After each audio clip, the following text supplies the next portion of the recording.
네, 여러분 안녕하세요. 오늘도 빈틈없이 시장을 움직이는 월가의 뷰와 뉴스를 짚어드리는 빈난스의 특파원입니다.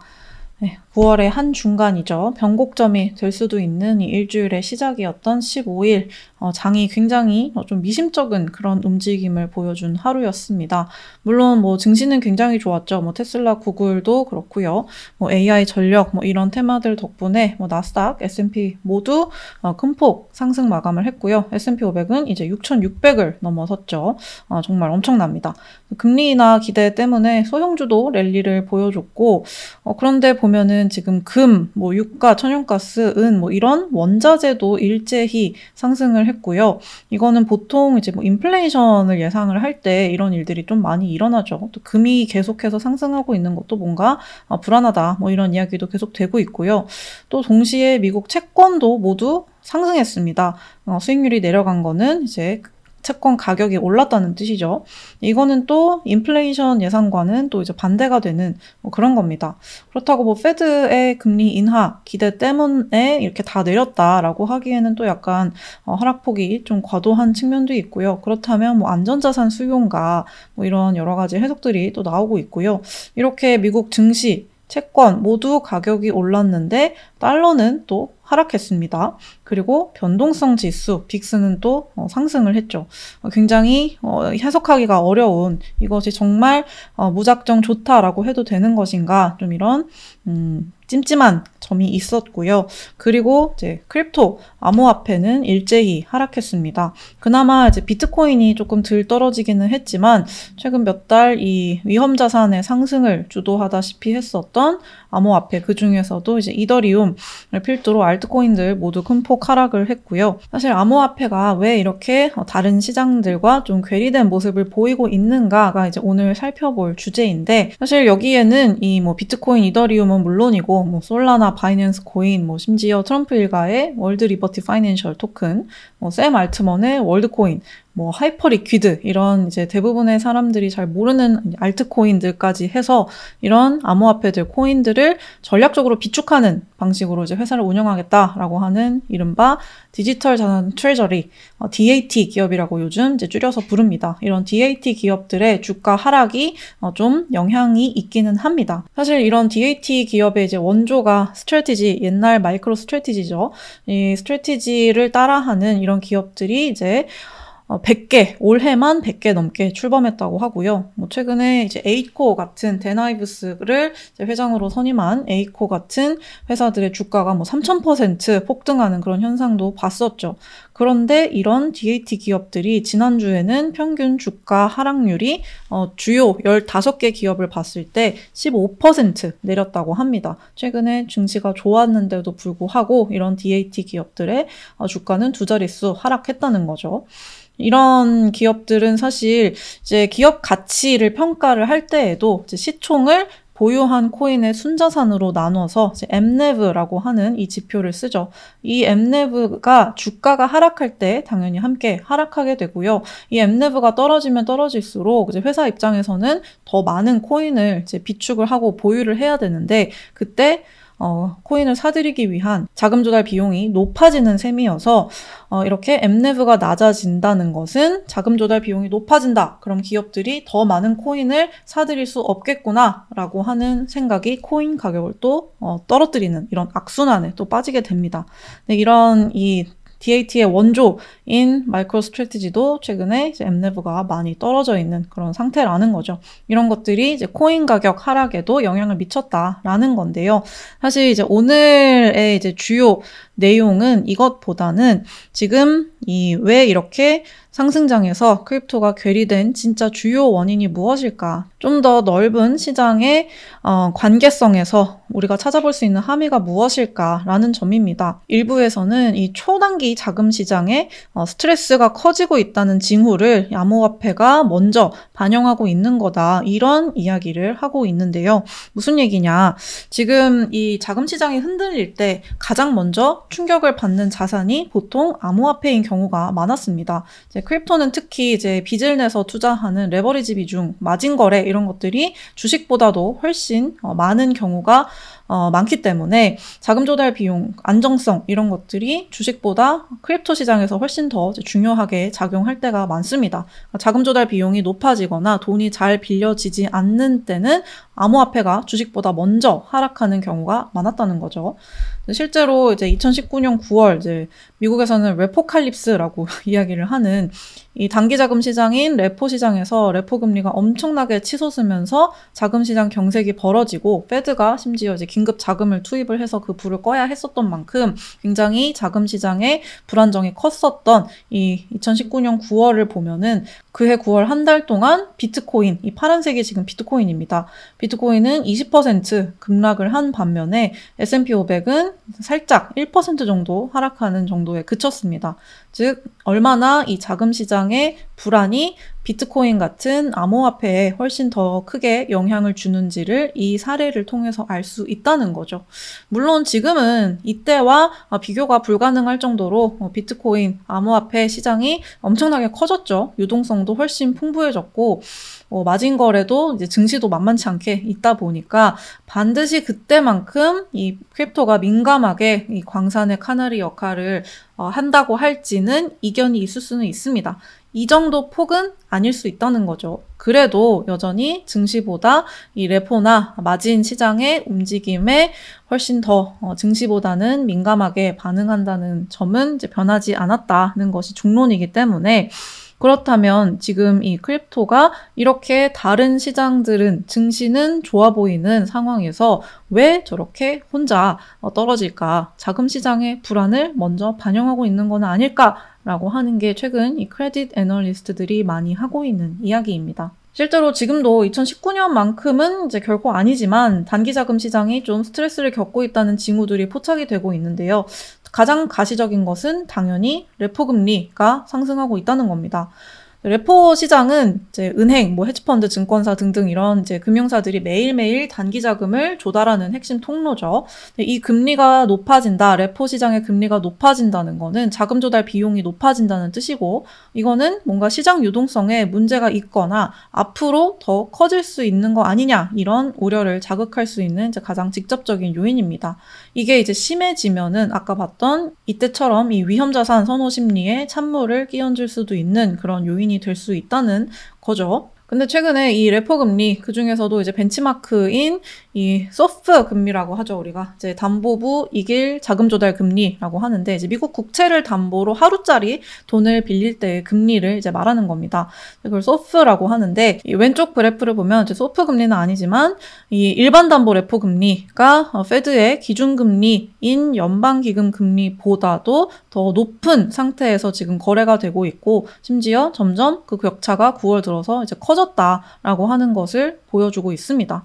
제목 그대로 이제 레포 금리가 연방 기금 금리 이 목표 수준보다 훨씬 더 높게 지금 거래가 되고 있고, 이거는 초단기 자금 시장에서 달러 유동성이 좀 부족해지고 있다는 것을 이제 보여주는 신호라는 거죠. 오른쪽 그래프도 이제 마찬가지입니다. 이제 소프 금리와 이 연방 기금 금리의 이제 격차, 스프레드를 이제 보여주는 건데, 이제 보면은 이 스프레드가 지금 꾸준히 밑으로 갈수록 이제 커지는 건데요. 꾸준히 지금 커지고 있는 것을 볼 수 있죠. 역시 이제 소프 금리가 기준 금리보다 높게 거래가 되고 있고, 그 격차도 커지고 있다는 것을 지금 이제 보여주는 겁니다. 네, 그러면 이렇게 지금 이 초단기 금리, 레포 금리를 끌어올리는 요인들이 무엇인가를 살펴봐야겠죠. 금리가 오른다라고 하는 거는 이 레포 시장에 자금 공급이 줄거나 아니면 수요가 늘거나 할 때 금리가 올라가겠죠. 일단 기본적으로 지금 페드가 2022년부터 계속 이제 양적 긴축을 하고 있죠. 페드가 보유하고 있는 국채나 MBS 이런 보유 자산을 지금 계속 줄이고 있는 상황입니다. 그만큼 이제 은행 시스템에 있는 준비금이 이제 계속 줄어들게 되는 거고, 은행 준비금이 줄어들면 이제 은행들은 레포 시장에서 단기 자금 거래를 이제 줄이게 됩니다. 그만큼 이제 초과 유동성이 좀 이제 줄어드는 거니까요.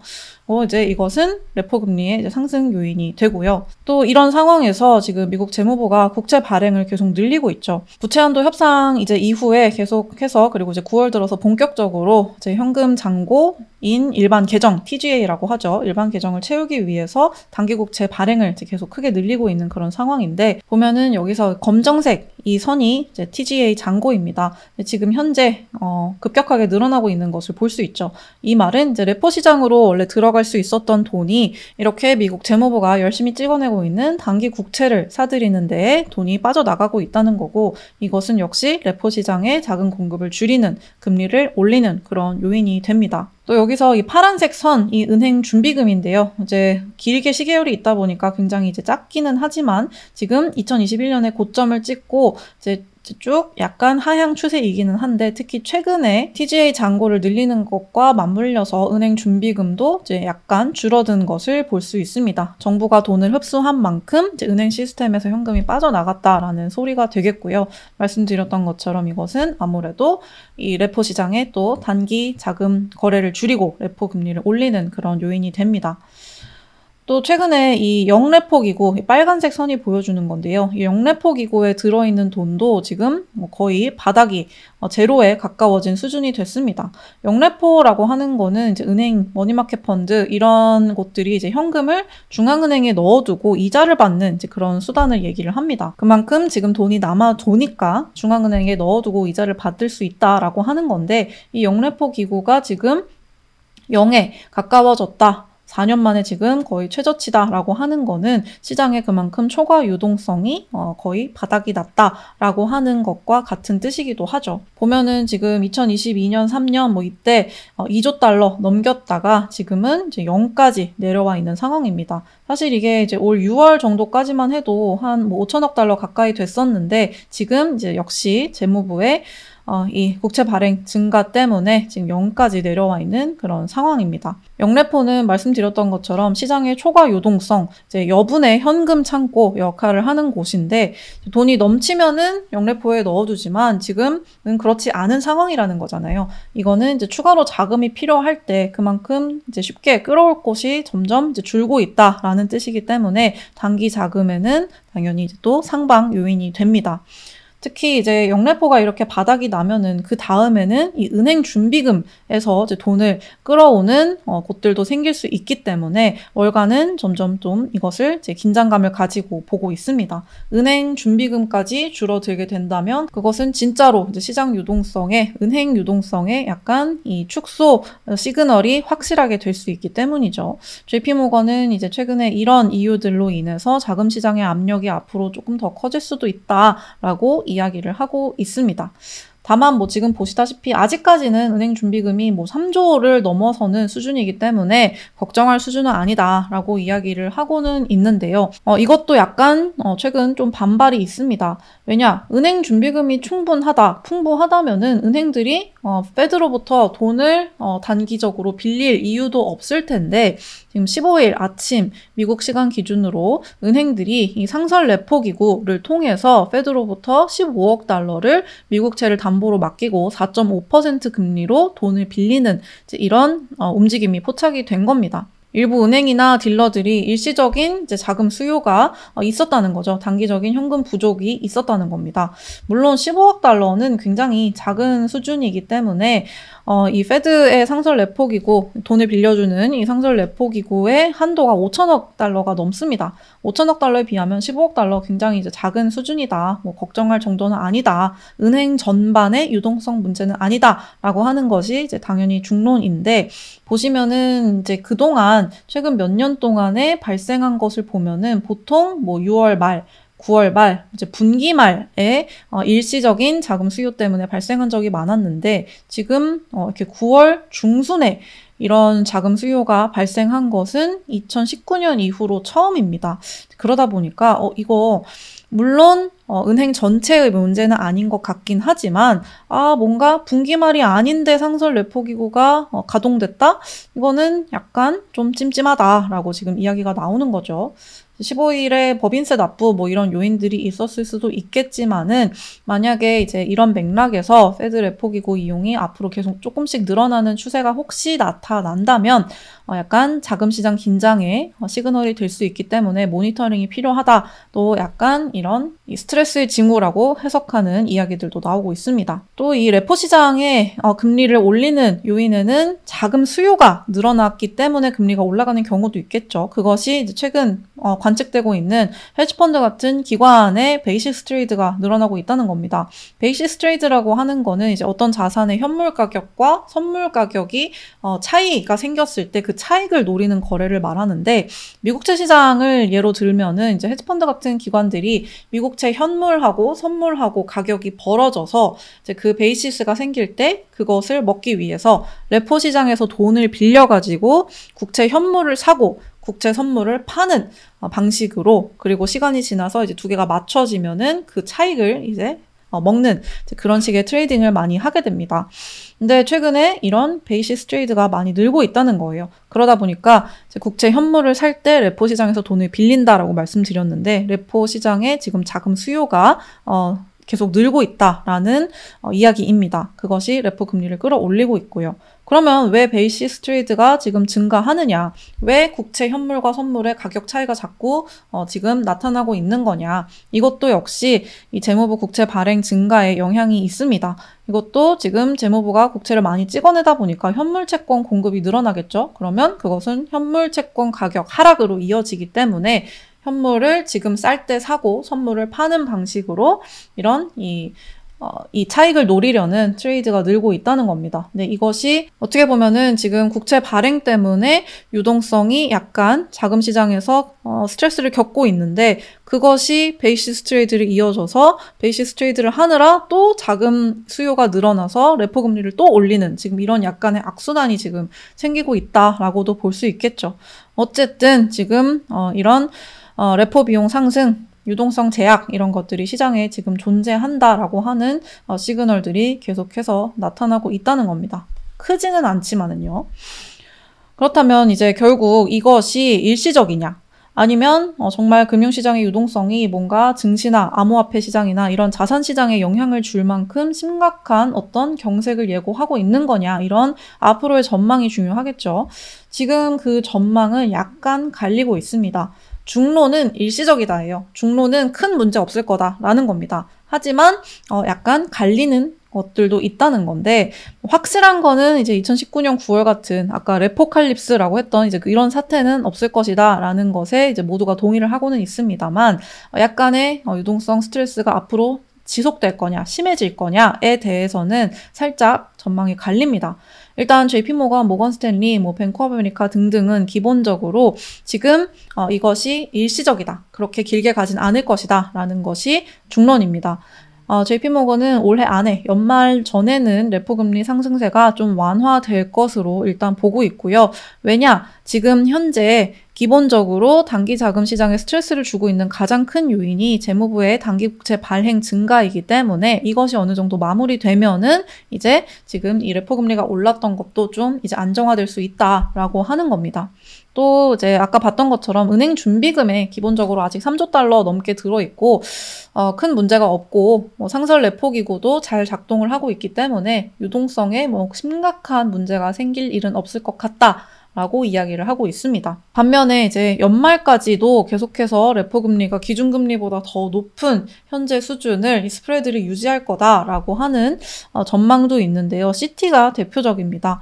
이 말은 앞으로도 이 단기 자금 시장의 유동성 스트레스가 더 심해질 수 있다라고 이야기를 하는 거죠. 블룸버그 인텔리전스도 일단 이 단기 국채 발행이 약간 잦아들더라도 앞으로 이 자금 조달 압박이 더 심해질 수 있다. 시장이 지금 페드가 계속해서 QT를 하면서 양적 긴축을 하면서 준비금이 줄어드는 모습을 언제까지 지켜볼 것인지 시장의 이 인내심이 약간 바닥나고 있다라고 하는 거죠. 이거는 결국 다시 이 페드의 양적 긴축 중단, 더 나아가 양적 완화에 대한 기대가 앞으로도 이어질 수 있다는 그런 뜻이기도 합니다. 사실 지금 이런 유동성 이야기를 할 때마다 아니 이제 페드가 금리 인하할 건데 그러면 유동성 풀리는 거 아니냐라고 이제 생각을 하실 수 있는데요.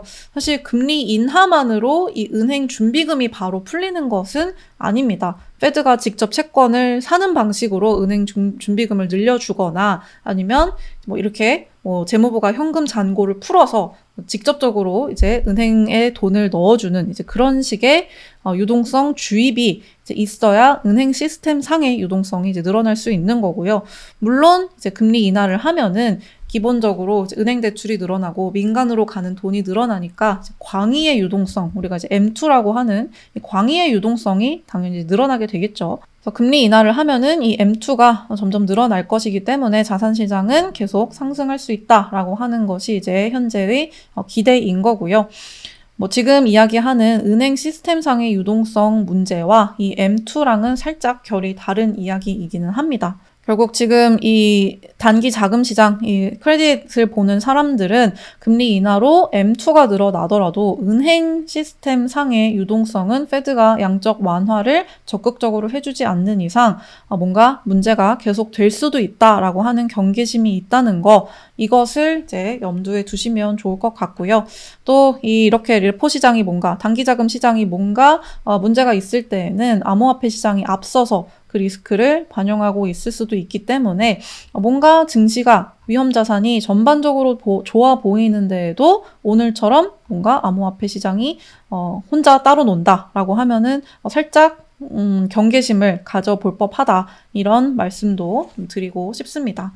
증시가 계속 이렇게 사상 신고가를 쓰고는 있지만은 이제 남은 9월 투자 전략 세우실 때 이런 우려들, 그리고 지난번에 한번 짚어드렸었던 이 시타델 증권이 이야기한 9월 15일 이후 지금 법인세 납부일, 그리고 기업 자사주 매입 블랙아웃이 돌입하는 이 9월 15일 이후로는 확실히 이 은행 시스템상의 유동성, 그리고 광의의 유동성에도 약간 제약 요인이 생길 수 있다. 이것이 증시에 부정적인 영향으로 올 수도 있다. 꼭 그러리라는 것이 아니라요. 그럴 수도 있다는 것을 항상 염두에 두시면서 투자 전략을 세우셨으면 좋겠습니다. 네, 오늘도 함께 해주신 여러분 감사합니다. 저는 다음 시간에 돌아올게요. 안녕.